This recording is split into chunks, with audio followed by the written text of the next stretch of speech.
ignition and liftoff.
To get to this point where we've got vehicles in the launch pad ready to head to the International Space Station.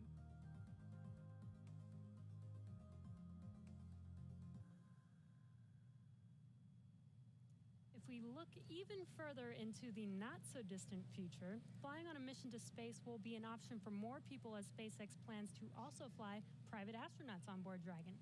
Earlier this year, SpaceX signed an agreement with the space tourism company Space Adventures to fly up to 4 passengers on an Tá, pessoal, aqui aí vamos, em breve, às 4h22, a gente vai ter o lançamento da Demo-2. Deus quiser, tudo certo aí, to the space station a possibility. pra gente ter logo esse lançamento hoje. Se a temperatura local deixar, então vamos ficar de olho nisso aí, vamos dar uma olhada nesse lançamento. Em breve eu tô com vocês aí de novo.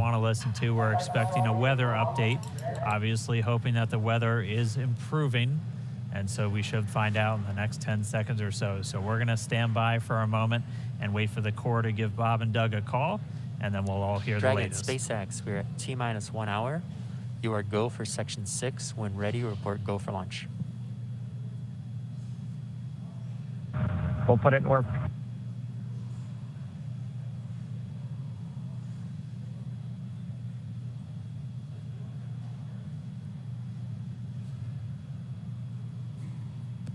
And that right there was a call for the crew to refer to some of their procedures. They do some final checks. You can see them checking harnesses, checking helmets, just making sure that they're strapped in and ready to go. And once they're done with that, the crew will report their readiness for launch.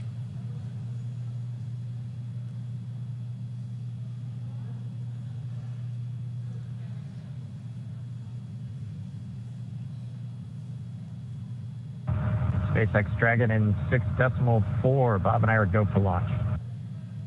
Copy, go for launch. And next up will be go no GoPro at T-minus 45.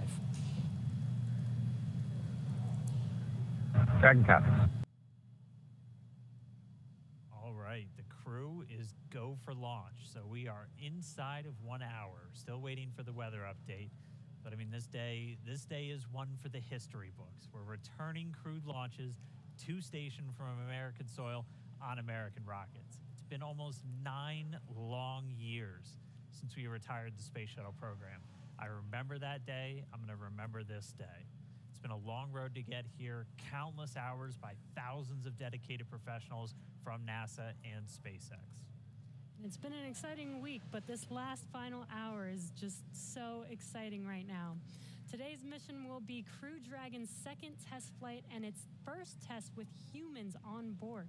It's been an awesome countdown so far. Weather, we're still waiting for that update, so it's still a watch item, but the crew is go for launch, so at T-minus 45 minutes, hopefully we'll get an update on that weather. We've had a really clean countdown so far. It started with suit up just over 3 hours ago. The SpaceX team helping Bob and Doug put on their suits, conducting initial checkouts, including an initial pressure and leak check before they got to the actual walkout, and all of that done in that operations and checkout facility. The crew walkout was where Bob and Doug gave their final goodbyes to friends and family gathered outside the operations and checkout building before they began that roughly 20-minute ride to pad 39A. Really touching moment, saying goodbye to their family, both their wives and sons right in front of them. Yeah, very touching moment. It's incredible to be able to watch these moments. And as they got into their Teslas, we got to watch them ride all the way to the pad, and we got some great footage there. And as you can see on your screen, this is some playback from earlier of them getting into those Teslas, about to make that drive down to the pad.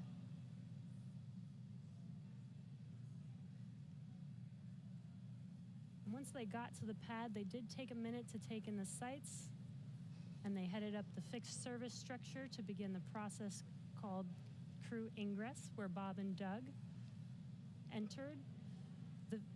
And there you can see on your screen as they're coming through the crew access arm, entering the white room right before they are able to ingress into the vehicle there.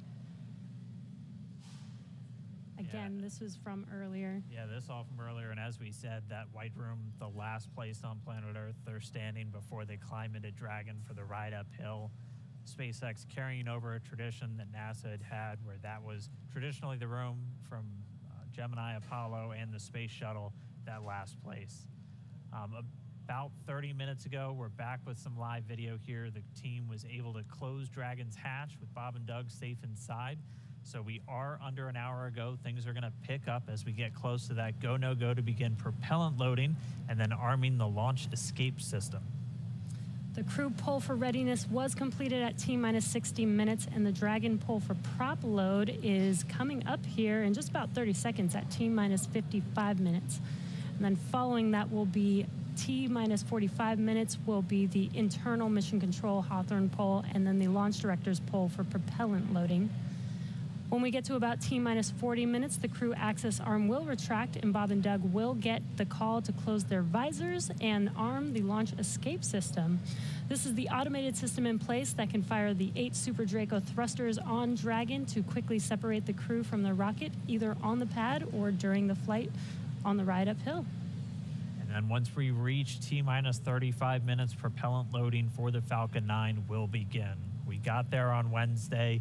We got all the way down to about 17 minutes before launch before we had to cancel because of weather. But we're optimistic right now. Conditions have been improving, and so we're looking to press ahead once again into loading fuel onto that Falcon 9 rocket. Throughout the countdown, we've been getting some incredible views of the astronauts inside Dragon, just making all of their final preparations, some close-up views of their suits and on the displays as they just are strapped in and ready for launch. The teams often describe the suits as an extension of that Dragon spacecraft. You can always think of it as a mini spacecraft inside of a spacecraft.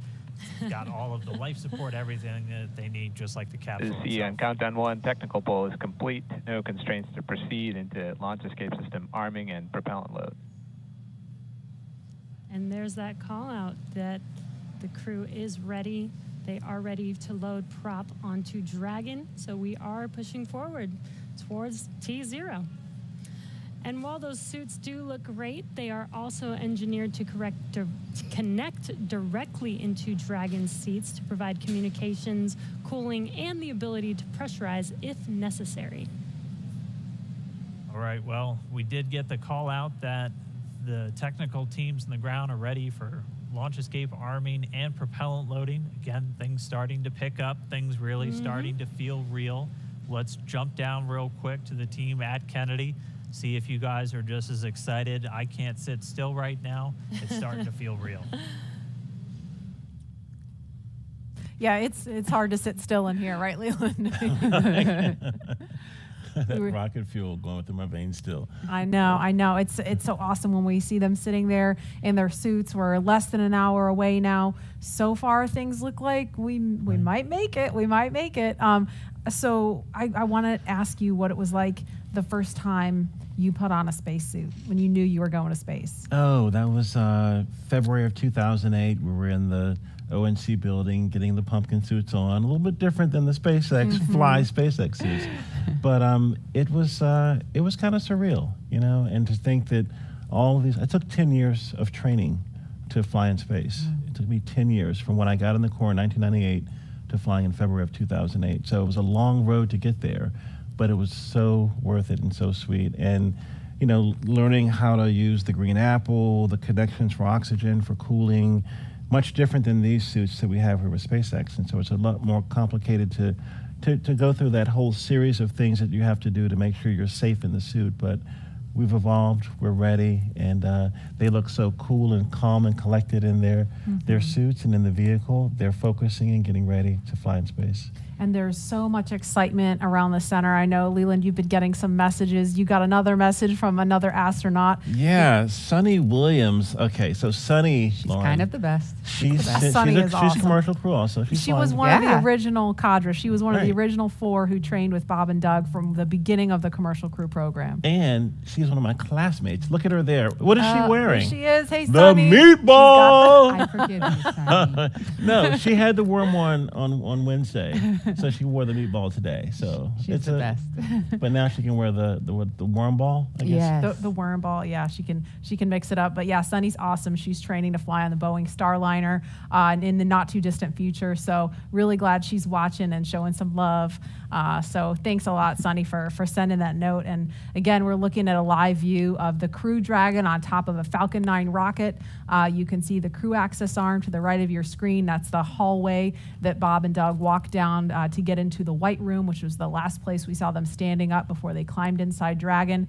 And again, the wider shot there of Launch Complex 39A, where we are inside of an hour from liftoff, and I think we're just a couple minutes away from the pull we're going to hear before they start propellant load. Again, a 2-stage rocket there, and gosh, you guys, the weather looks not that bad. I mean, obviously that is not an official forecast, but it doesn't look as it did Wednesday. We've got a little bit better odds. So there's the countdown clock. We're to helium.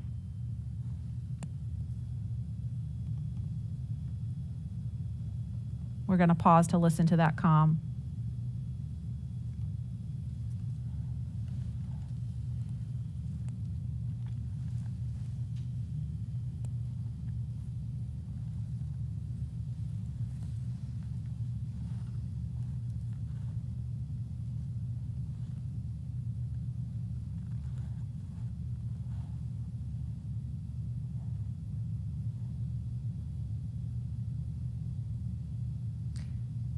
If you're just joining us, we're less than 50 minutes from the scheduled liftoff of the Falcon 9 rocket carrying Crew Dragon.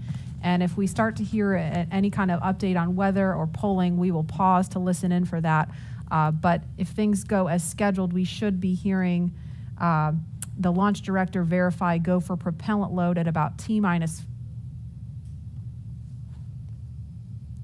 45 minutes. So we're going to send it over to Hawthorne to carry the ball. John Insprucker or Jesse, are you there? This weather is go at this time. Dragon copy, go weather.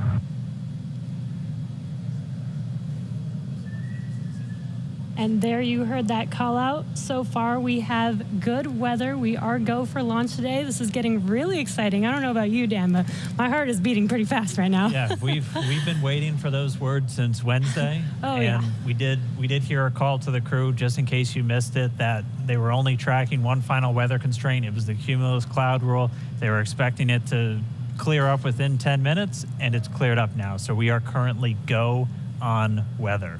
Yes, and it's been pretty incredible to be so close to launch, and the road leading up to this point has been pretty incredible as well. It has been. It's been a partnership between NASA and SpaceX. We've been working together since SpaceX started flying cargo to the International Space Station, now getting ready to launch crew. And we've been really fortunate to work with not only a lot of international partners on the International Space Station, but a lot of really great companies. And as a reminder, here in the control room, we'll be closing doors here once we start with propellant load. Any last-minute bio breaks, please go ahead and accomplish those in the next few minutes. And the launch director just getting the teams ready. We'll be coming up on that propellant loading. Again, that starts at about 35 minutes prior to liftoff, so in about 12 minutes from now. There's going to be a go, no go coming up really soon. So let's go over to our man, John I, for the latest. John? It's T-minus 47 minutes, 24 seconds. We're continuing to count down. As you just heard, the launch director and launch team are preparing for the readiness for launch poll. Now, the launch director is currently checking with Dragon mission director, NASA launch manager for their readiness. And actually, it sounds like everybody is good there. The launch director will then ask the team, he'll tell them the poll is open, and the 13 members of the SpaceX launch team will be electrically polled for their go to load propellant, as well as continue all the way to launch. Now, we will hear that poll results and a briefing from the launch director at about T-minus 45 minutes. The good news right now is that the weather is go. All the conditions that were read shortly a while ago at T-minus 1 hour have cleared. We're, as the weather forecaster said, cautiously optimistic. Currently, countdown. the probability... Poll is complete. We're go for propellant load. Well, we got an early call out there. And launch control clear to retract the access arm on time. After that, arming access arm retract at T-minus 45 minutes. Got an early call from SpaceX launch director Mike Taylor that the poll is go. You also heard the direction T-minus 45 minutes to prepare for retract of the crew arm. As we hear more discussion, we'll stop and let you listen in. But right now, weather for liftoff, ground level winds are good, 10 to 15 miles an hour, well within limits. Upper altitude balloons show that conditions are acceptable. The red weather conditions have cleared up, the last one being cumulus clouds. And the probability of violation is set at 30% right now, so that's 70% chance of good weather. We're continuing to watch. There is about a less than 10% chance of lightning. We're also watching the abort corridor off of the Atlantic coast. In case, for example, it's stage separation, Dragon had to abort into the ocean. The conditions there are acceptable. There has not been lightning lately. The weather, winds are good, light rain. It is go, but NASA is going to continue to watch those conditions. T-minus 45 minutes and counting. Reminder on hold and launch escape protocol. For non-urgent no-go conditions, brief the CE or LD, and they will approve aborting launch auto-sequence and proceed to launch abort. For urgent issues affecting the safety of the operation, operators shall call hold on the countdown net. Launch control will immediately abort the launch auto-sequence and proceed to the launch abort auto-sequence. Operators shall also advise launch director whether structural break or fire is imminent or occurring per Dragon manual escape flight rules. A reminder on fire alarm instructions. In the event of a fire alarm, key operators previously briefed will remain at their post while the alarm is evaluated. In the event that personal safety is threatened, evacuate to the south-facing emergency exit, which leads directly outside. At this time, weather is go for launch. You can see on the screen, we're inside T-minus 40, we're T-minus 44 minutes, 5 seconds. Crew access arm retracting away. Begun. SpaceX launch director is giving the final brief to the crew. And we will be beginning propellant loading at T-minus 35 minutes. So right now on Falcon 9, we're ready to get into propellant loading. Dragon, crew, getting configured, set up. The arm is pulling away. The range is go for launch. They continue to monitor the air and the sea space. Everything looks good. And we finally have gotten green across the board on the weather conditions, but we can't take a deep breath quite yet. We're going to have to watch the weather all the way down to T0, both here at Kennedy Space Center and out in the Atlantic in the abort zones. Now, earlier we saw many of you following the launch from the United States on our hotspot map.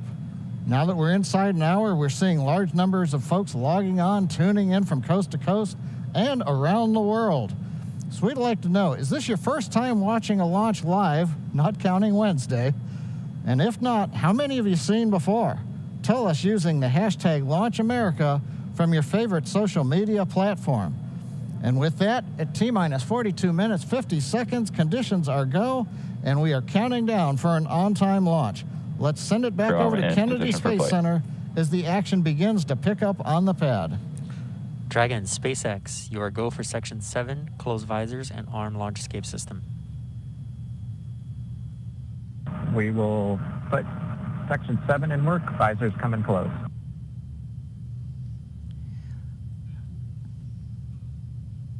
All right, the countdown clock is continuing to tick. My heart is continuing to beat 5 million beats a second, and we are getting so close.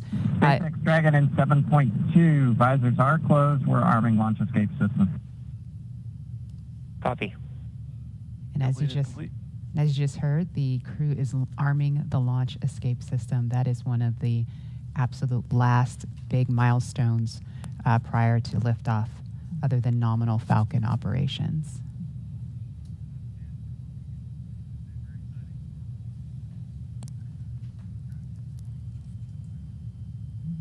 So just a minute ago, we saw the crew access arm retract, and obviously we just heard on the comms, Bob and Doug getting ready to arm the launch escape system, and so that is something that protects them all the way to orbit. So when fueling starts at about T-minus 35 minutes, so just over 6 minutes from now, they will have the capability to abort, to separate from Falcon 9 either on the pad or even after liftoff. That's a critical safety capability.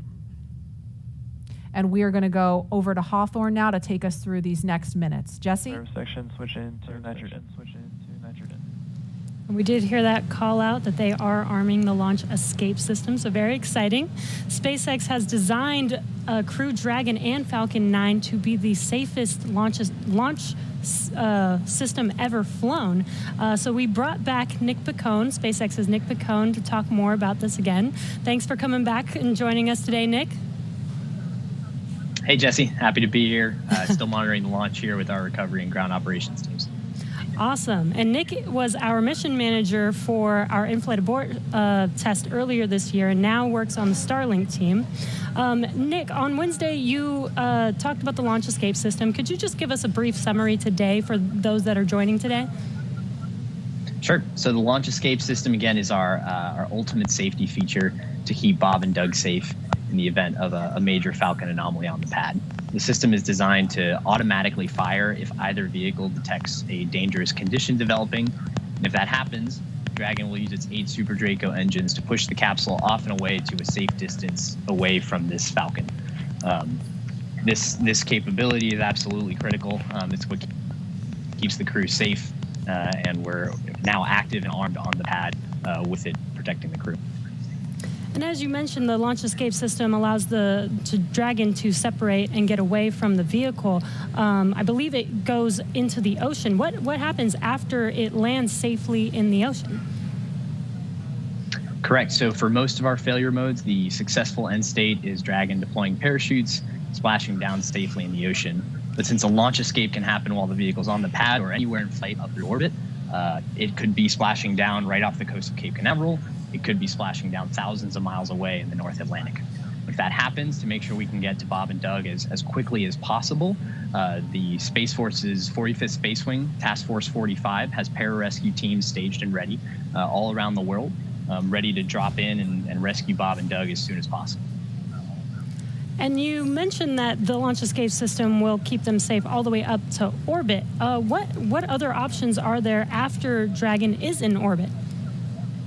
Sure. So if for any reason we're unable to dock to the International Space Station, we have several pre-planned return trajectories, which will bring the capsule down to a splashdown point close to shore, where NASA and SpaceX recovery forces will be waiting to recover them. It'll look like an otherwise totally normal recovery operation, except for the early end of the mission. This operation is something we're doing with one of 2 identical crew recovery ships. We do that because the landing sites, we want to maintain as much flexibility as possible. There could be changing weather conditions that bring down one site and leave the other one up. So we have those 2 identical ships, one in the Atlantic, one in the Gulf of Mexico. And our space operations team can redirect the spacecraft to go to whichever site is the safest option for the crew at that time. And with the vehicle, in almost any scenario, it sounds like the vehicle will land into the ocean. And it may look like a gentle landing into the ocean, but it's a pretty dynamic event happening. And you mentioned there are teams that are ready to go and rescue the vehicle and the astronauts on board. How do you prepare for something like that, especially with so many different scenarios that could happen? Sure. So we're lucky to have had about a decade of recovery experience with Cargo Dragon 1 in our previous trips to the International Space Station. That, along with our booster recovery missions, we've got a great team of recovery operators here who have a lot of offshore experience with our spacecraft. The system, though, that we took that experience, we built up a new crew recovery ship, 2 identical crew recovery ships, I should say, which have a lot of those lessons learned baked into the design of that ship and the operations. These new ships have complete medical facilities, an operational helipad, and redundant communications, power, and propulsion to make sure they're robust and ready for anything we encounter offshore. We've also done tons of training exercises with SpaceX team, the NASA team, and the rescue forces I mentioned earlier, practicing capsule recovery, emergency scenarios where we have to get the crew out of the capsule while they're still in the water, as well as those helicopter evacuations, taking off and landing from the pad many times so that we make sure the team is ready to do that. They're all staged and ready. They feel ready to support, and will be ready to call on us if anything goes wrong today. Awesome. It sounds like Bob and Doug are in some really good hands and will be safe no matter what occurs on the vehicle. So thank you, Nick, for joining us again, for walking us through all of those details. I hope you're just as excited as we are for our launch coming up here very, very shortly now. So we're going to send it over to KSC to Lauren. Thank you, Jesse. So as you just heard, fueling is about to begin at T-minus 35 minutes. We are about 50 seconds away from that.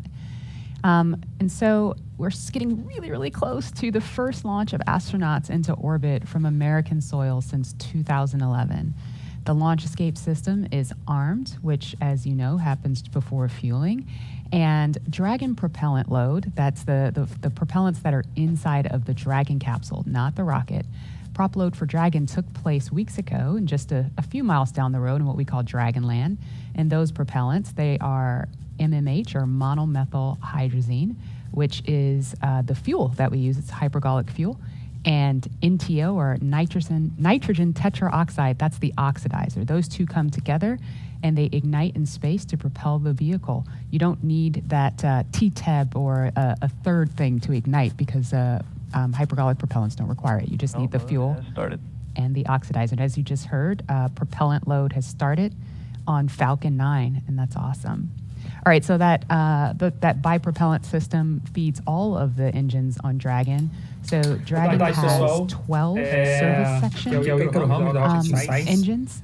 Vamos acompanhando aí, bateu 35. 3, 3, 3, and 3. Those are those for on-orbit Dragon. There's also 4 additional Dracos that are underneath the nose for large Delta reform. But the engines that Nick Pacone was talking about earlier are Super Draco engines. We have 2 in each quad of the vehicle, so 8 total. And those are bigger engines with a high flow propellant system, and those are what lift Dragon off of Falcon 9 in the unlikely event of emergency that requires us to get off of Falcon. Now, you probably remember, let's see, a Mercury, Apollo, Soyuz, they have that big pointy tower on top. That's the launch escape system for those vehicles. It is actually just another rocket on top of the spaceship that lifts the vehicle off. In the case of Dragon, our escape system is integrated into the vehicle completely. And so that's just better from one less thing you have to jettison every single flight. But it also allows us to have escape capability from the pad before T0 all the way through to orbit. And so even if the very last minute, if we needed to get off of stage 2 while we're in space, we could actually escape to orbit. So yeah, that's the escape system for little baby Dragon here. Thanks, Lauren, and thanks for walking us through that, because I think it's really important that people understand that critical safety capability, and that's the whole point when we hear that launch escape system is armed. What that means is that in an instant, they can separate from Falcon 9, shoot up into the air, and they can splash down safely in the Atlantic Ocean under Dragon's parachutes. And it was designed to do that. So now that fueling is underway, it's been going on for about 2 minutes now. So they have that safety capability ready to go on standby in an instant if they need it. And so we want to go over to Hawthorne now for an operational update from John Innsbrucker. John? Send fuel and stage 2 fuel, all flow rates tracking nominally.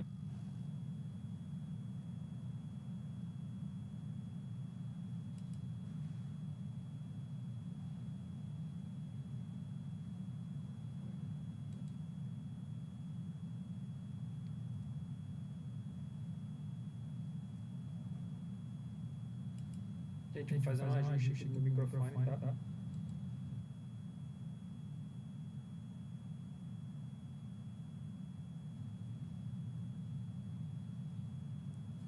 We're T-minus 32 minutes, counting down. These final minutes, everything's still looking good for Falcon 9 and Dragon for an on-time launch. Falcon 9 did begin propellant load at T-minus 35 minutes at planned. Now on the Falcon 9, we use a fuel and oxidizer as the propellants that power it. The fuel is commonly known as RP1. That's rocket propellant grade 1 kerosene. The oxidizer is densified liquid oxygen, also called LOX. Densified means it is kept much colder than typical for launch vehicles. This allows for more oxidizer to be loaded into the first and second stages. Now with the fuel and oxidizer on hand, we need an ignition source to complete that fire triangle, as we call it. For this, Falcon 9 uses a fluid called T-tub. It ignites in the presence of oxygen and gives off a green-colored flame. Now, it's hard to see on the first stage ignition due to the water that'll be spraying on the pad, but you might just see the green flare as the second stage engine ignites following stage separation over 2.5 minutes into flight. Now, currently, first stage fuel tank is about 10% full. The first stage, as a reminder, as you look on the left side of your screens, the first stage is the long white cylinder at the bottom, topped off by the black cylinder. So over 2/3 of the rocket is that first stage. So the fuel tank is getting loaded. We're also loading the liquid oxygen into the first stage also. The second stage, which is the top 1/3 between the Dragon and the black cylinder, that's the white second stage, that is being loaded with fuel right now. That's about 8% loaded at this moment. Liquid oxygen loading is going to begin on second stage at T-minus 16 minutes 30 seconds. Liquid oxygen loading will continue on both stages all the way down to the last few minutes of the count. We're also loading helium into pressure vessels on the stages. That's used to pressurize tanks in flight as the propellant is pulled out by the strong Merlin turbopumps. On board the Dragon spacecraft, astronauts are monitoring systems while the propellant is loaded into Falcon 9. While we mentioned we had trained them with sounds that we had recorded on board. They've been through most of the propellant load, and they are now experiencing those sounds and vibrations. Stage 1, cryo helium load continues started. to report no problems. They are go to support launch. Weather, the last of the red conditions cleared up about 15 minutes ago. Everything is marginal but acceptable on the weather. We'll continue to watch all the way through the countdown. Now, as a reminder, today we are now into an instantaneous launch window now that we've begun propellant loading. So at this point, if we hear a hold for any reason, we'll have to stand down and target our backup launch opportunity tomorrow, May 31st. Thanks, John. For Demo-2, Bob and Doug's flight to station will take about 19 hours, and their journey is fairly similar to the trip our Cargo Dragon makes back and forth to the International Space Station, but with two noticeable differences, and that's docking and splashdown. And as we await T-minus 0 in just under 29 minutes from now, the ground operations teams are doing a series of system checks to make sure Dragon and Falcon 9 are both ready for liftoff. And we're continuing to get live views inside the capsule with Bob and Doug, and you're now also looking in firing room 4 down there at the Cape. Once we hit T0 and a successful launch occurs, we will watch Falcon 9 and Dragon make their ascent until the Falcon 9 first and second stage separates and sends Dragon on its way to the space station. And And at this point, mission operators will prepare Dragon for on-orbit operations, where the vehicle will execute a series of burns that gradually raise its orbit to align more closely with the space station, as you can see in this animation. And just after putting Dragon into the same orbital plane as the station, the teams will get ready for Dragon's approach and docking maneuvers. The next Dragon will make its approach and actually dock with the space station. And this is a very different process from what we've seen with Dragon cargo deliveries in the past, which use a process called berthing. Berthing requires a spacecraft to approach the station and then stop so a crew member can maneuver the station's robotic arm to capture the spacecraft. Docking on this version of Dragon can be done autonomously with no crew on board the station. It's typically a faster process, both when arriving and leaving, but it does still require pinpoint accuracy to approach safely. Once captured, a spacecraft then gets attached to a common berthing mechanism, the same type of port that we use to connect each of the modules on the station together. It's a little bit slower of a process, but the hatches are significantly larger than the docking ports, which makes them perfect for bringing up those really big cargo items. Dragon will spend up to 120 days docked before preparing to return home. Following successful completion of Dragon's test objectives and cargo loading operations, the crew will close the cabin, perform final system checks, and configure the vehicle for undocking.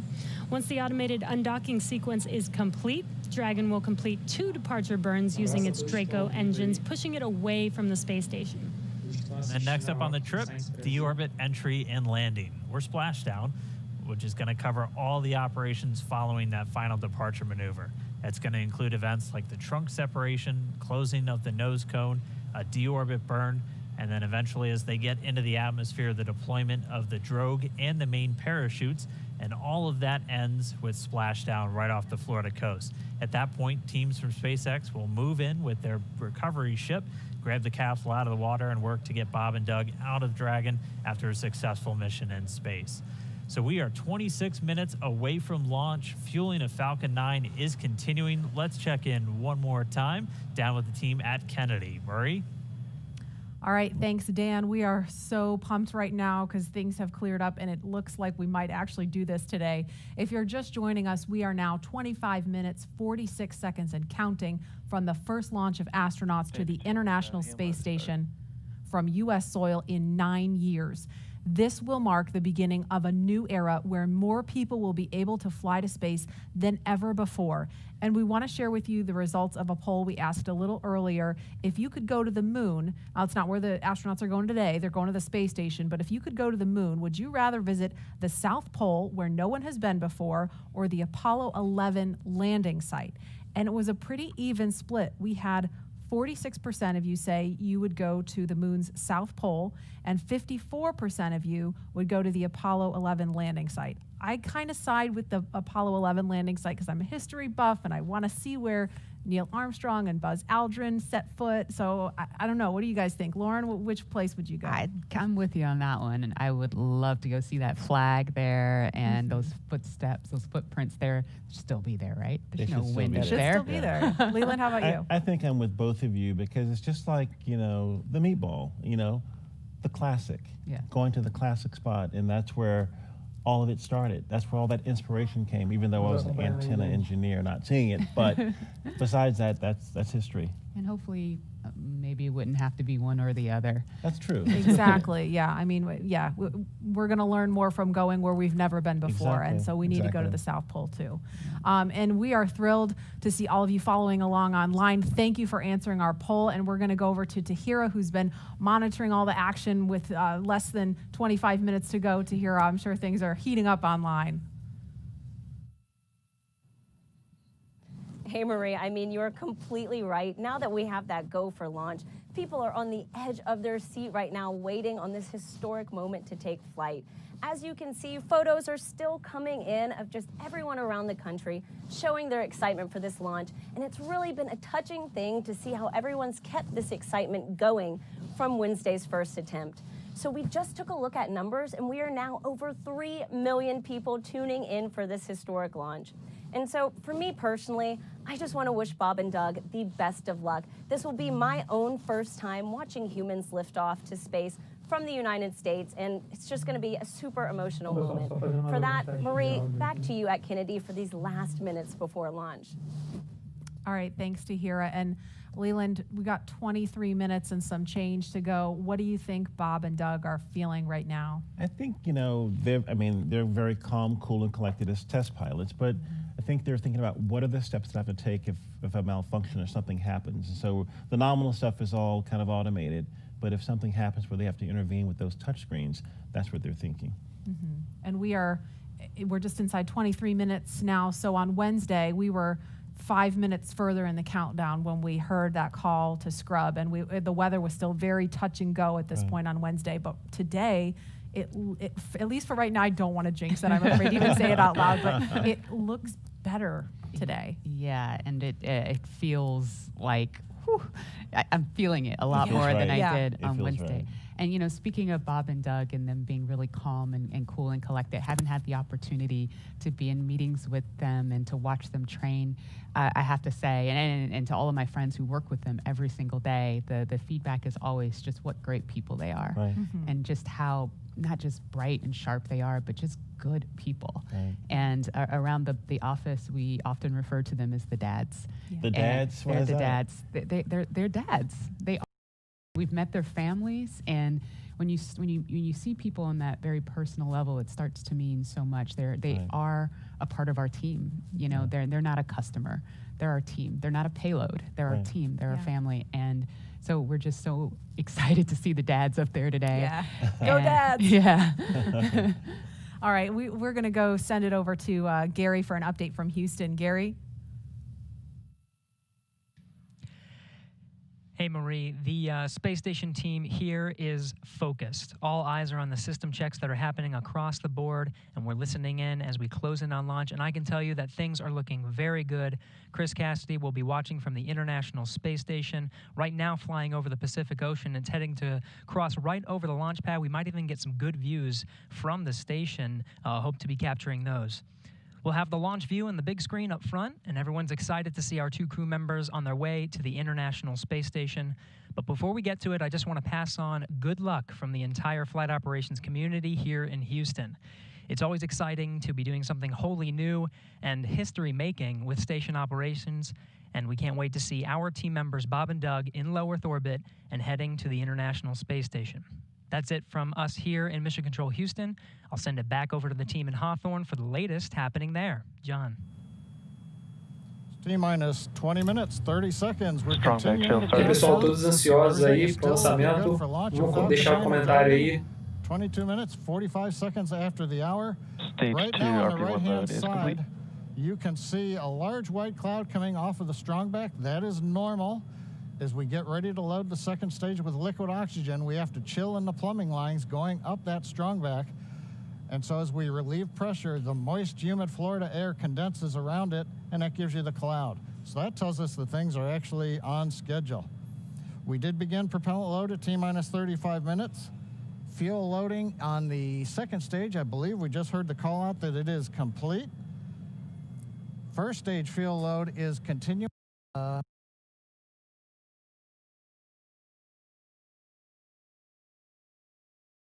That's about 60% of engine loading.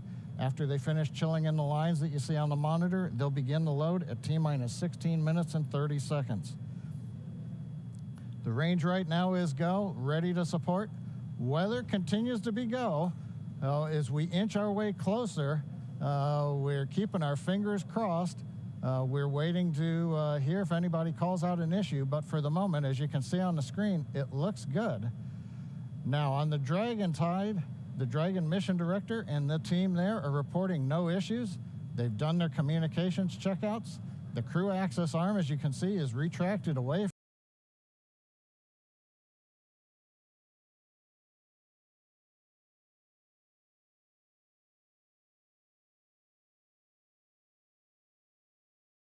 Setup will give astronauts Bob Behnken and Doug Hurley insight into how the launch is proceeding and provides constant updates on vehicle health. We've already heard the crew give their go, close their visors, and get ready for launch.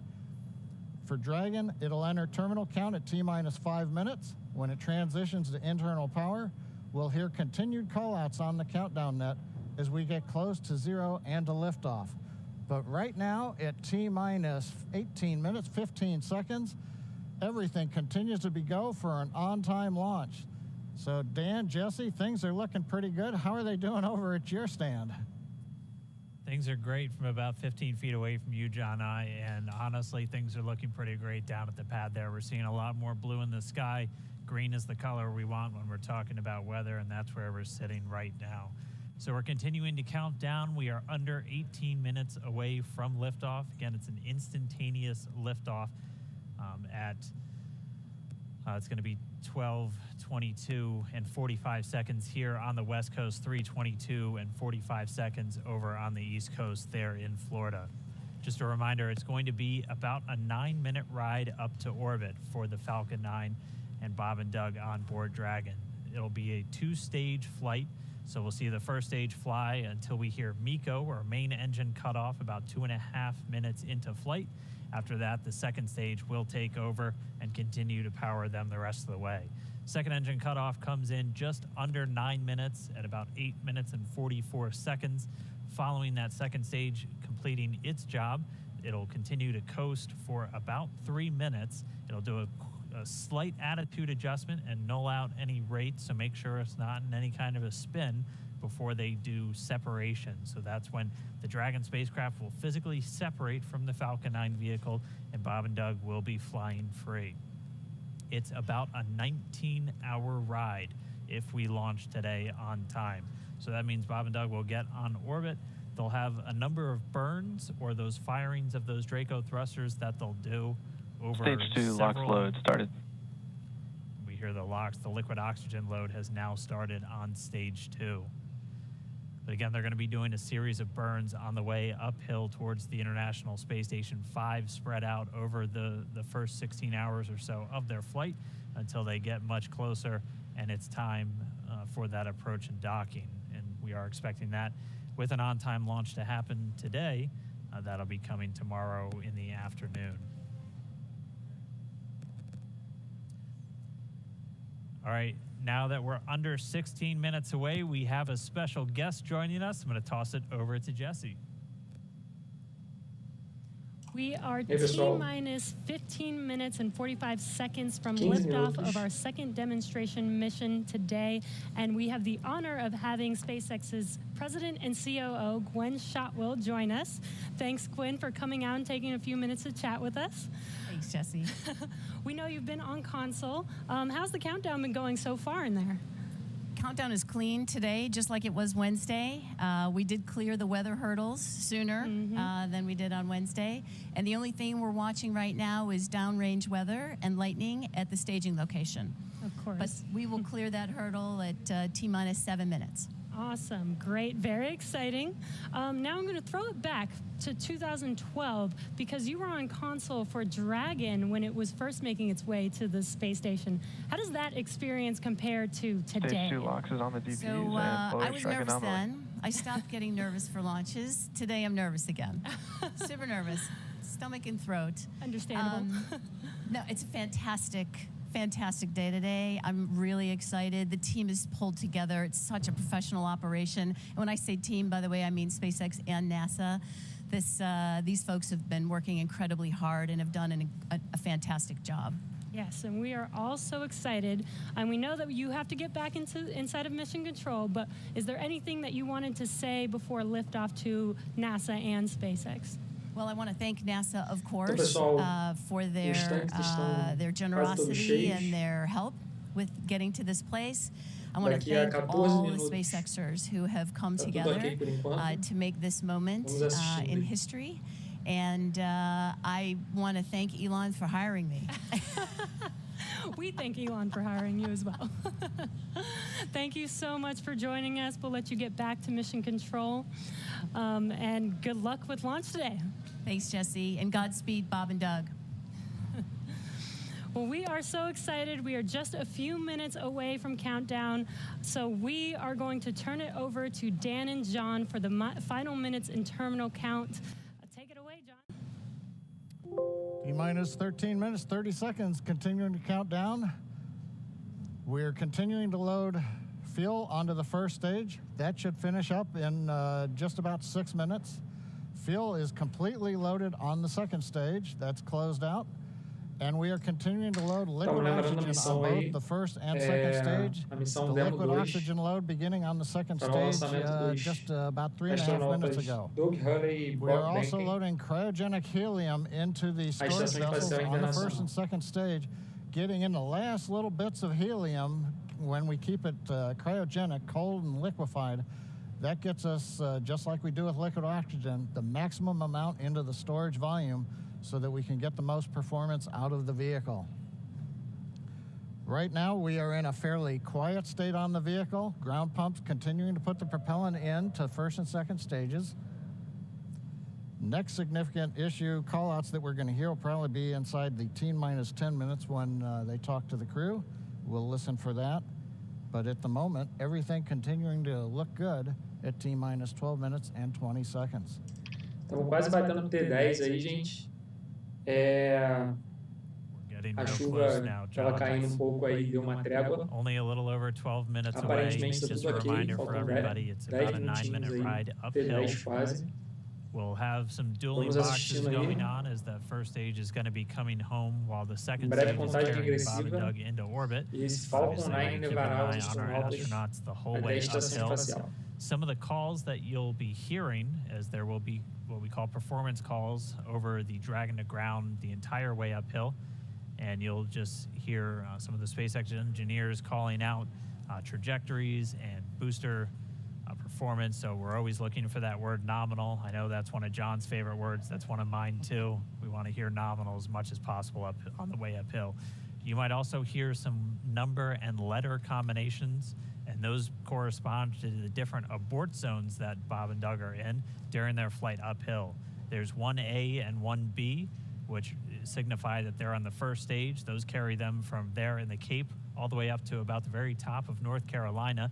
And then we'll have 2A through 2E or 2 Echo, and that will be on the second stage, and that goes from North Carolina all the way up to about the tip of Newfoundland, so in the northern Atlantic. And then there is a zone of the northern Atlantic that we're going to avoid, and so you should hear the call out be something similar to forward to Shannon, and that just refers to Shannon, Ireland, which they'll be going off the coast of Ireland at the later stages of the second stage if they have to abort.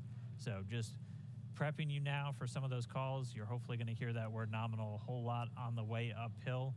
10.5 minutes. Things are pretty quiet. As John I said, it'll pick up right at about 10 minutes. We'll wait for the crew just to confirm that their displays are in order. The crew is already strapped in and reported that they are go for launch. And we'll continue to watch the fuel gauges tick up on the Falcon 9 vehicle until fueling cuts off at just about 2 minutes prior to launch. Dragon and SpaceX confirmed displays are configured for launch. SpaceX Dragon displays are configured for launch. Copy. Bob, Doug, on behalf of the entire SpaceX team, it's been a huge honor to help you get ready for today's historic mission. Know that we're with you. Have an amazing flight and enjoy those views of our beautiful planet.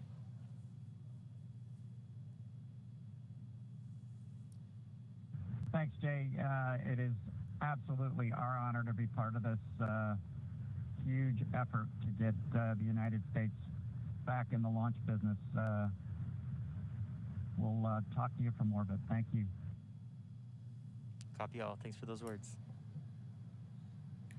The SpaceX core, so again, that voice that's going to be talking to Bob and Doug throughout their mission. 9 minutos, right gente. here in Hawthorne, just offering a few quick words. The crew did confirm their crew displays are configured for launch. We are coming up on 9 minutes and counting. We've gotten through T-minus 10 minute with the crew discussions. Activity is now going to switch over to Falcon 9. Our next major event comes at T-minus 7 minutes. We begin what we call engine chill. Pre-valves will open. Those currently separate propellants on the first stage. Aparentemente meu microfone deu uma melhorada agora no final. We'll open the pre-valves. That'll allow fuel liquid oxygen to flow to the top Ontem a of gente the postou aí no nosso Twitter, no nosso grupo do Facebook, nossa página aí. a explosão da SN4 da SpaceX. São um dos testes aí da Starship. A SpaceX tinha conseguido brecha para fazer os testes pré-voo suborbital. E infelizmente ontem teve mais uma explosão antes do pré-voo. Então quem quiser dar um confere pode dar um pulo lá. A gente está em torno de 8 minutos. Até agora está tudo ok. Nada de pausa, nada de adiamento. O tempo lá abriu. Então vamos aguardar aí. Lembrando que essa é uma missão muito importante aí para a SpaceX. É a segunda demonstração de que a Crew Dragon realmente funciona. Dessa vez vai levar 2 astronautas. We will also get into the final topping off of stage 1 fuel, and then the fuel load will complete.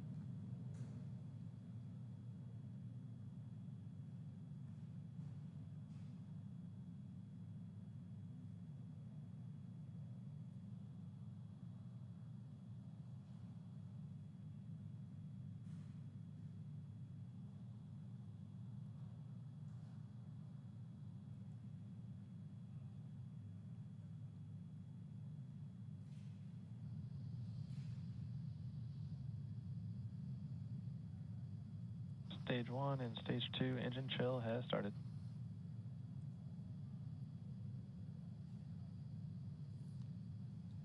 We've heard the call out. Stage 1 engine chill has started. That's gone up to the crew so that they've got situational awareness. As I mentioned, the pre-valves are open.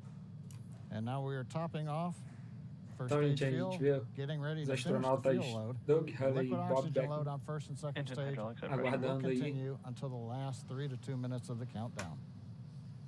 Aparentemente, em 6 minutos a gente tem um lançamento. RP1 load complete coming up in about 6 minutes. Again, RP1 is just that densified kerosene or that rocket fuel that Falcon 9 is going to be used to power Bob and Doug to orbit today.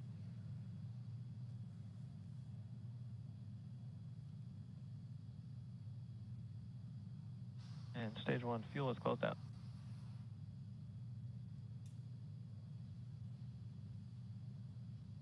Right on time. That call out Quero mandar abraço aí a todo mundo que está assistindo pela Rocket Science Brasil. Is complete. Draining back the lines now, so first O Ney stage comentou and que second stage fuel are o medo complete. deve estar batendo Liquid agora. oxygen loading is continuing on both stages. You can Os see astronautas on the view on the left realmente side of the monitor tá ali the nos condensation, próximos 5 minutos. the cold gas wrapped around the stages as the tank skins are Vamos chilled acompanhando by aí, the gente. densified liquid oxygen picking up the humidity Falcon from the 9 is in Florida air. self-align.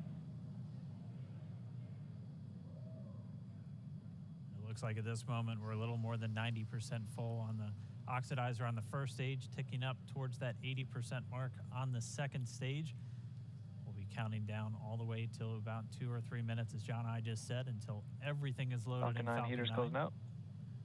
And then we will be go for launch. Dragon has transitioned to configure for terminal count. Vehicle tanks pressing for strongback retract. 5 minutos para o lançamento, gente.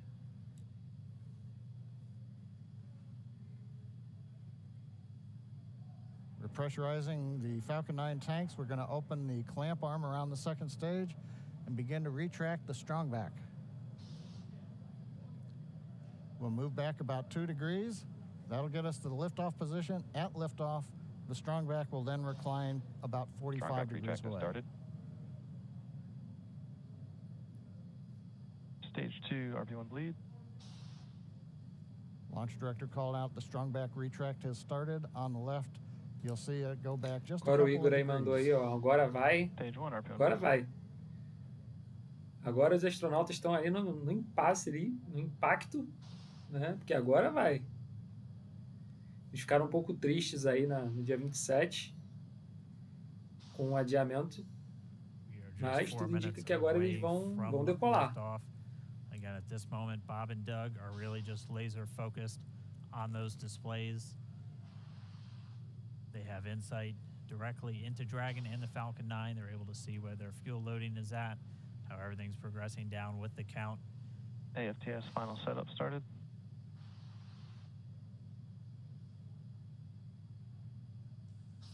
3.5 minutes from launch. And the strongback is now reclining away from the Falcon 9.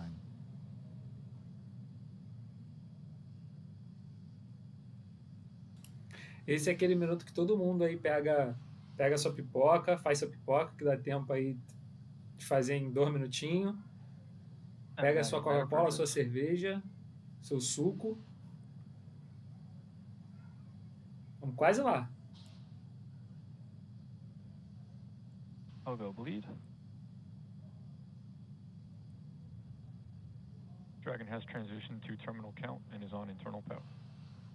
Stage 1, LOX load closed out. Okay, we're at T-minus 2 minutes, 42 seconds. Stage 1, LOX load is closed out. Stage 2 will continue to load for about another minute or so. Once we get the completion of Stage 2 LOX loading, we have to vent down the line, so you'll see another large white cloud coming off of the strongback. That'll be normal. That'll happen around. E aí, meus correios comentários aí que mais de 3 milhões de pessoas no mundo todo estão acompanhando a transmissão via internet. Em diversos canais, inclusive a Rocket Science Brasil. It's been almost 9 years since we've been in this position. A lot of work done by thousands of people to get to this point. All our eyes focused on 2 now.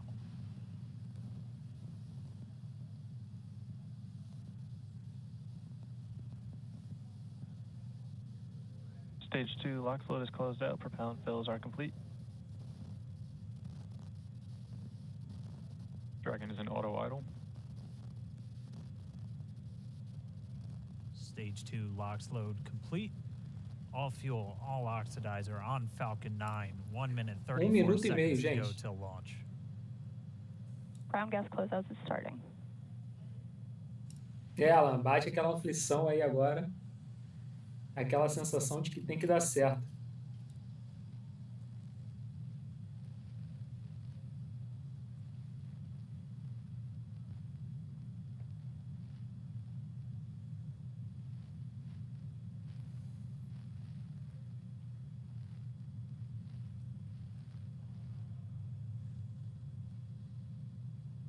Falcon 9 is in startup. Dragon is in countdown. FTS is armed for launch. Under a minute now, the FTS, the flight termination system, has been armed. Dragon, SpaceX, go for launch. SpaceX Dragon. Vamos lá, gente, aguardando a contagem regressiva, 30 segundos. T-minus 30 seconds. Vamos ficar com a contagem regressiva.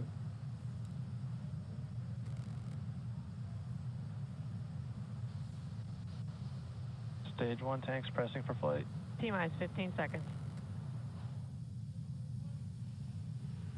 10, 9, 8, 7, 6, 5, 4, 3, 2, 1, 0. Ignition. Liftoff of the Falcon 9 and Crew Dragon. Go NASA, go SpaceX. Godspeed, Bob and Doug. America has launched. And so rises a new era of American spaceflight, and with it the ambitions of a new generation continuing the dream. 20 seconds into flight, stage 1 propulsion is nominal.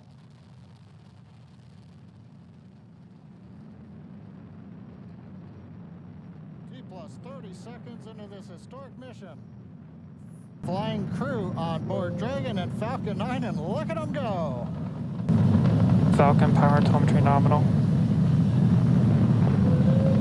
M1D throttle down. We're throttling down to get ready for the period of maximum dynamic pressure. We're in the throttle bucket. Reports say all systems are go. Vehicle is supersonic. We've exceeded Mach 1 on the Falcon 9. M1D throttle up. We're throttling back up to full power as we're through max Q. Copy, 1 Bravo. And we heard that one Bravo call out. That's just the second abort zone that they're in. They'll continue to be on this until the first stage has done its job and they switch over to the second. At this point, Bob and Doug pulling about 2.3 Gs, 2.3 times the Earth's gravity, already moving at over 1,500 miles per hour. We've heard the call out for MVAC engine chill. That's getting the MVAC engine ready to light. That'll come at about 2:44 into flight. Right now, everything continuing to look good. Next major event coming up is going to be the triple. We'll have main engine cutoff of the 9 first stage engines, stage separation, and then ignition of the second stage engine to continue to carry astronauts into orbit. Coming up in about 20 seconds. M1D throttle down.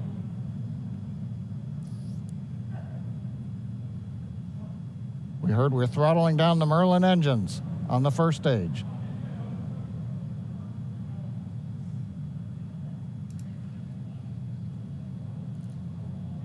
And we have Miko.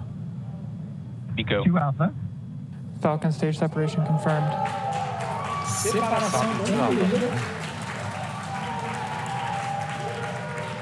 MVAC ignition.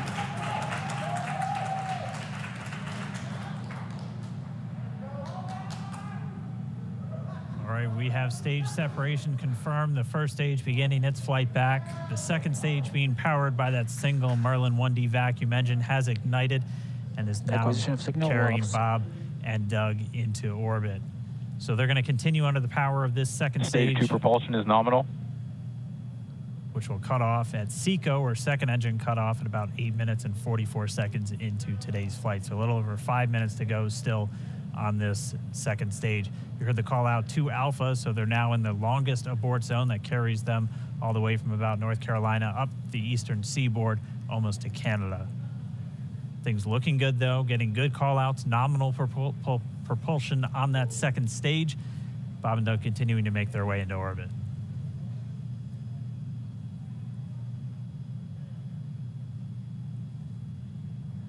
Dragon SpaceX nominal trajectory.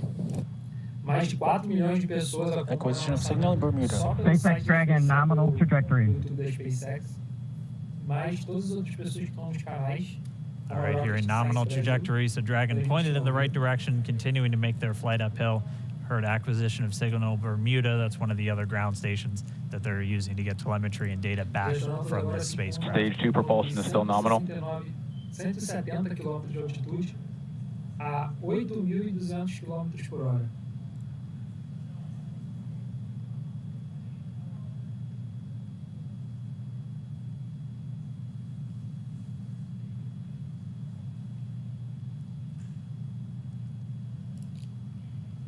Lembrando que essa missão é uma missão muito importante para a SpaceX, para a NASA.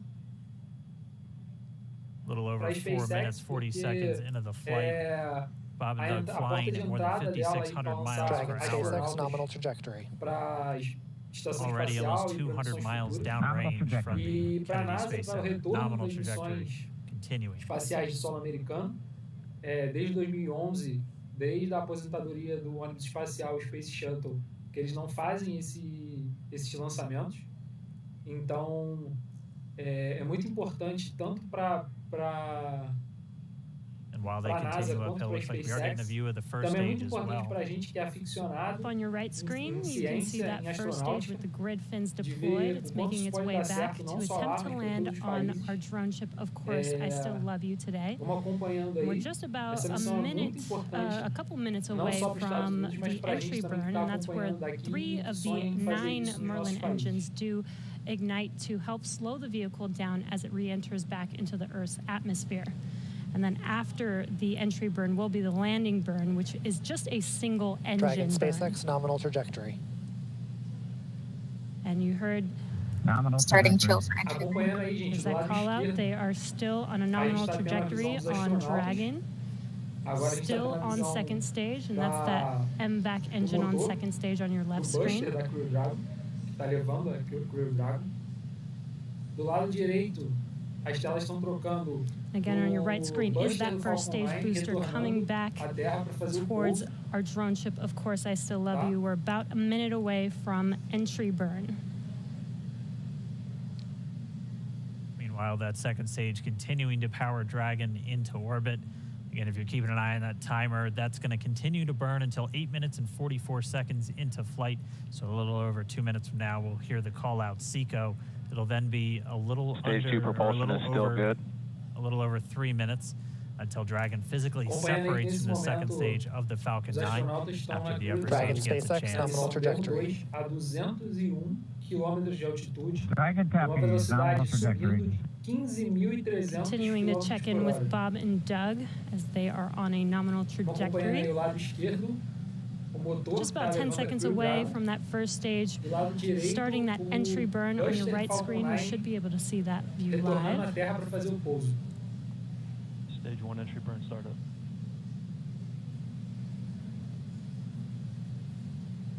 And there is that entry burn beginning.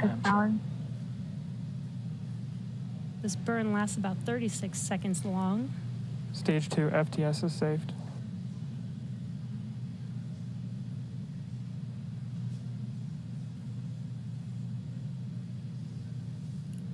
Well, that entry burn continues. We're just about a minute away from SECO. We'll have a number of events all happen in rapid succession. It'll be the second engine cutoff. We'll be looking for that stage 1 landing burn shortly after. Actually, just within a few seconds of each other.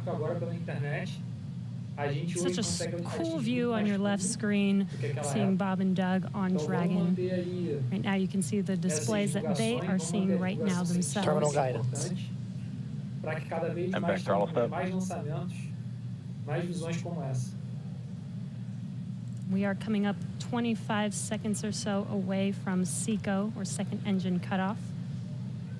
This is also the point where Bob and Doug are experiencing their highest G-force. We're seeing the counter tick up to right about 1.8. Copy, Shannon.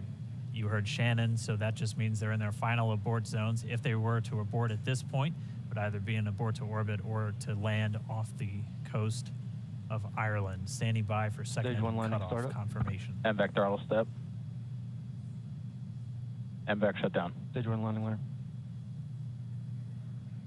Confirmation of SECO's second engine cutoff. Now we are waiting for our first stage to make its way to our drone ship, Of Course I Still Love You. Dragon SpaceX nominal orbital insertion. Just confirmation, nominal Dragon orbital copy, insertion. nominal orbital insertion. And what you're seeing on your screen is a live view of our drone ship, where our first stage will be coming down. Looks like we lost that live view, but we'll wait for confirmation of that landing shortly here. Falcon 9 first stage successfully landed. And there you can see on your screen, Falcon 9 has landed. This is the first Falcon 9 to carry humans to orbit, so very exciting for us. And as you can see on your right screen, Bob and Doug are still making their way to their targeted orbit. M1D to recovery 1. So exciting today. M1D. It doesn't stop. It does not stop. All right, we did hear again that call out, good orbital insertion, so that means Falcon 9 and Dragon right now exactly where they're supposed to be. M1D to FRC on recovery 1. And it's right at about 12 minutes when Dragon will separate. Looks like we saw a 0G indicator floating around there. I know Bob and Doug owe us a little bit about what exactly that is that they brought up with them.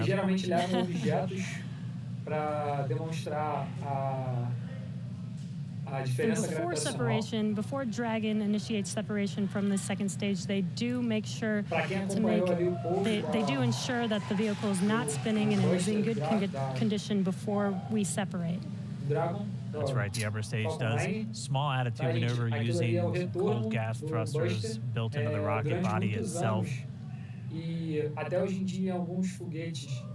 Exactly, so we do expect that separation to occur in about a minute from now, but they do wait until they have full confirmation that it is ready to separate.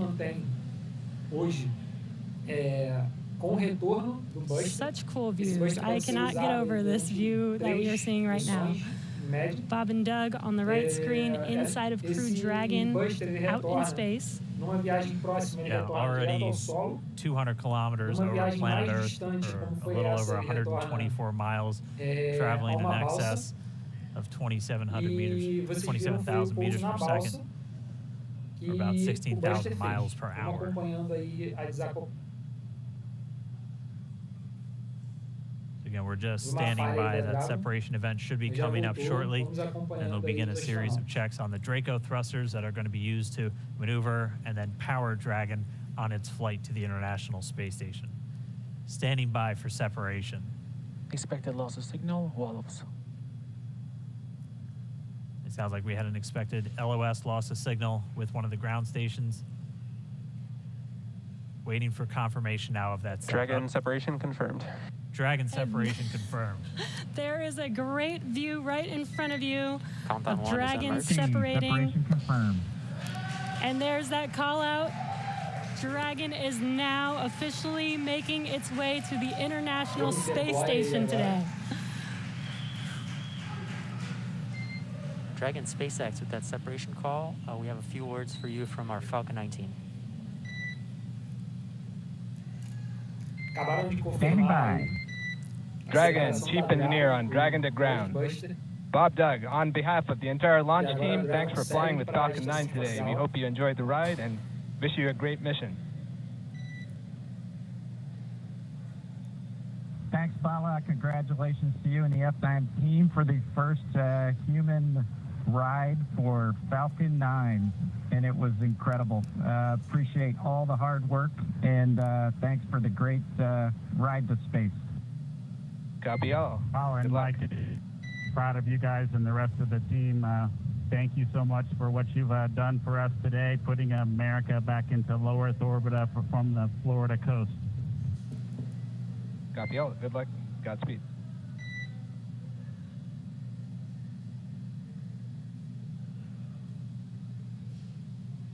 All right, so Bob and Doug are in And Dragon space. SpaceX, we confirm nominal ECLS activation and service section Draco checkouts. Nose cone deploys in progress. Fazendo as manipulações ali no sistema.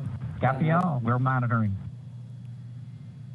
Nos acompanhando. The Corps here in Hawthorne giving the crew a heads up that we have confirmation the nose cone is deploying. So again, that nose cone is going to open up a little bit more than 90 degrees, goes up to about, I think, 105 degrees, and that's going to expose the actual docking ring and the hatch that they're going to be going through once they attach to the International Space Station, and also 4 of those Draco thrusters, we call them the forward bulkhead thrusters, that are going to be used for these major phase burns or firings of those thrusters to actually raise their orbit gradually over the coming hours.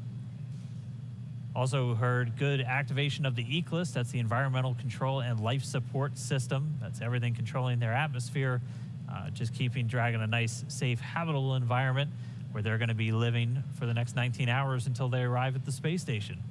Right, exactly. And Falcon 9's job may be done for today, but the mission is not over.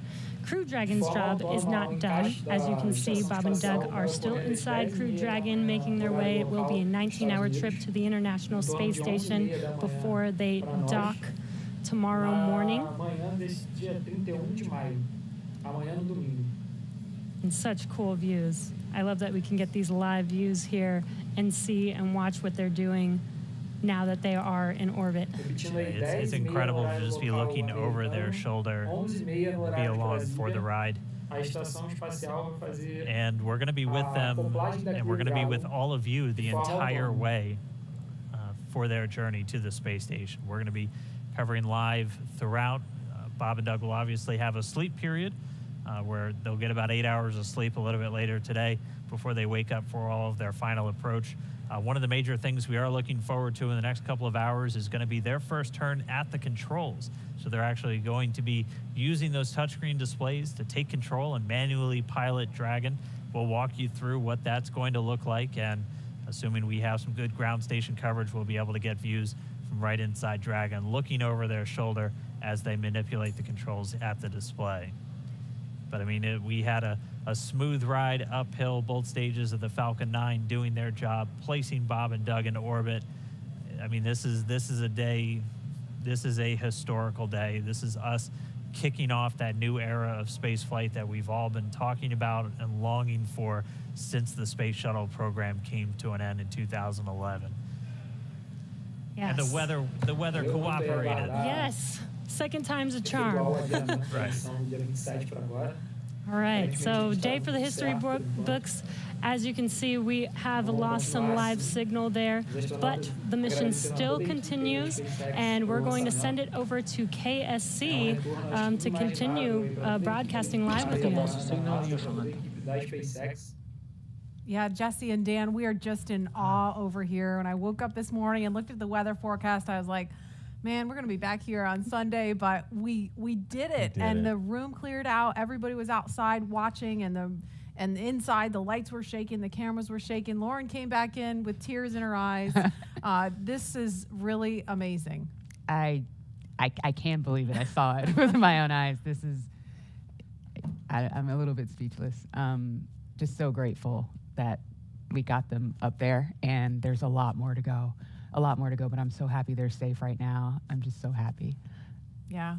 Leland, you were talking about it. It's amazing what we can do when we work together. Yes, American astronauts on an American rocket from American soil, showing you what Americans can do when we come together as a team and blast Doug and Bob off to the cosmos. This is what it's all about, and their families and everyone is working together to take them up to space safely. So I don't know what to say. That rocket fuel is still in my veins, and I want to get on the rocket. Well, it's too late now. Maybe the next one. But we want to go over to Daryl at OSB2. He's there with the administrator who hopefully has more words than we do, because we're still kind of speechless. Daryl? Pretty incredible here, Marie, at the Operations Support Building, where a chorus of applause has been happening from the beginning of launch and throughout the various stages. Some very special guests were here to watch it. That includes President Donald Trump, Vice President Mike Pence, and NASA Administrator Jim Bridenstine, who joins me now. And you were with the President and the Vice President. America's back, launching human astronauts again. Tell me how you feel about that, and tell me about the President. So this has been a long time coming. It's been 9 years since we've launched American astronauts on American rockets from American soil. And now it's done. We have done it. It's been way too long. I want to give a lot of credit to Charlie Bolden. He was my predecessor as the NASA administrator. He fought hard for this program at a time when it didn't get any support in Congress. We now have an administration that is fully supportive of our spaceflight initiatives, not just on the exploration, discovery, going to the moon, onto Mars, but also from a Space Force perspective. Our budgets are going up, things are strong, and today was just just an amazing day. You know, one of the things the president did right out of the gate when he became president is he created what's called the National Space Council, and he put the vice president as chairman of the National Space Council. And on that National Space Council, you've got the Secretary of Defense and the Secretary of State and the Secretary of Commerce, the Secretary of Transportation, the Secretary of Education, the chairman of the Joint Chiefs, all of these different amazing individuals that deal with space day in and day out. A lot of people don't realize how many parts of the federal government deal with space. And the vice president invited those members of the National Space Council here as well. So we just had, and then we had members of Congress, bipartisan members of Congress, Republicans and Democrats, who have been involved in supporting this program, you know, for a long time now. So I'll just tell you, I'm breathing a sigh of relief. But I will also tell you, I am not going to celebrate until Bob and Doug are home safely. Tomorrow, they're going to dock to the International Space Station. Tonight, I'm heading to Houston to be at the Johnson Space Center when that happens. It's a bit of a relief. The nose cone is now open. It's now deployed, which means that you know, now we're going to go into some burns. We're going to have some phasing burns. We're going to have some you know, boosting burns, and we're going to get as much as we can in alignment with the International Space Station as early as possible here. But also, I know it's hard, but you know, the big thing that we need to do now is we got to get Bob and Doug, who have now gone through this exercise twice. They need to get some rest. But I can guarantee you there will be no rest for a good amount of time while they're up there in orbit. And they are certainly on their way, and a lot of people joining us for this entire celebration and watching it. We just heard 10 million people watching live as this launch happened, and President Donald Trump becoming the third sitting president to watch a launch live from the Kennedy Space Center. The first. To be clear, I think he's the only sitting president to watch American astronauts launch on a brand new rocket that has never launched before, and that's a big risk. You know, he also said we're going to go to the moon by 2024. That means he's putting himself at risk to say, look, I'm going to be accountable. Potentially, I'm going to be accountable to the initiatives that I put forward, and I think we have not had that kind of leadership for space in a very, very long time, and we're so grateful for it. What was it like watching the launch with the president? How did he react? Oh, I'll tell you, it's obviously something that is near and dear to him. He said it a year and a half ago. He put it in the State of the Union speech. He said, we're going to launch American astronauts on American rockets from American soil. And of course, I was like, in my head, I'm thinking, we better get after this.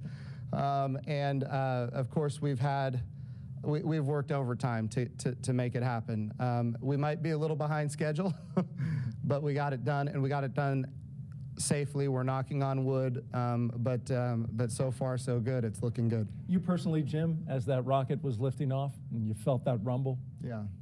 What'd you feel? What'd you experience? Well, I was praying. I'm not going to lie to you. I was praying. I was praying for Bob and Doug. I was praying for their families. I was praying for their safe return, even though they're just going. But man, I'll tell you, it was. I've heard that rumble before, but it's a whole different feeling when you've got your own team on that rocket, and they are our team. They are America's team.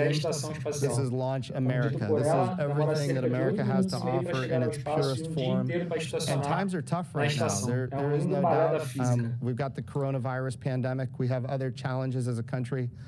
But I hope this moment in time is an opportunity for everybody to reflect on humanity and what we can do when we work together, when we strive, and when we achieve. And if this can inspire a young child to become the next Elon Musk or the next Jeff Bezos or the next Sir Richard Branson, then that's what this is all about. Or the next Jim Bridenstine. Yeah. Well, I wouldn't put me in that category, but. Well, we appreciate your leadership for the Space Agency at this time, and congratulations on an amazing day in the launch. Thank you. It's been a great ride. All right, very good. Marie, we'll send it back to you in the studio. Doug and Bob are on course to arrive at the International Space Station tomorrow, May 31st at 10:27 a.m. Eastern Time. And we'll be staying on the air for continuous live coverage along the entire ride to the station. So though our coverage here is concluding, we'll turn it over to the teams in Hawthorne and Houston to take us through the next phases of the demonstration, all the way through hatch opening and a welcome ceremony on the space station for Bob and Doug. That's right, and as you follow along, we invite you to tune into a post-launch news conference that's happening here at 6:30 this evening Eastern Time on NASA TV. We'll have NASA and SpaceX leaders here to take questions live on this unprecedented achievement in human spaceflight. And in addition to NASA TV, you can follow along always on Twitter at NASA and nasa.gov for mission updates as it progresses. Here now are highlights from the mission so far. May 30th, 2020. Remember this day. You'll have this memory forever. The day America returned astronauts to orbit from U.S. soil.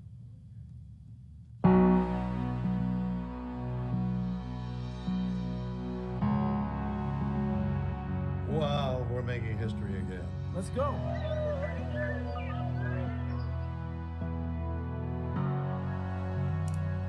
Passando nesse momento um compilado de todo, desde o dia 27 aí, que passou, de que foi ocorrido até o momento.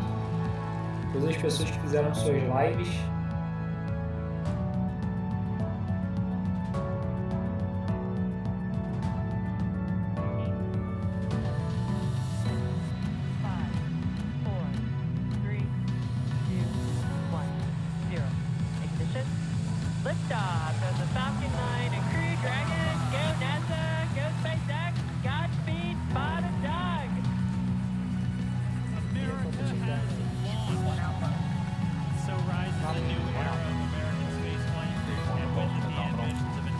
Vê aí uma parte o Donald Trump, no telhado aí, junto com a equipe.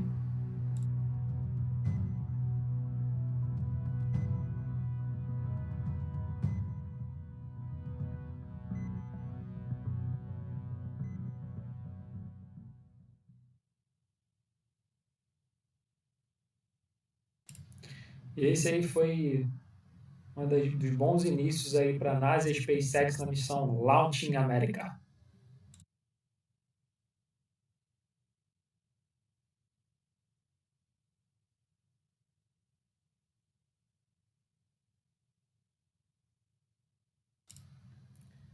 E é isso, gente. Vamos aguardar aí amanhã às 10h30 no horário americano, 11h30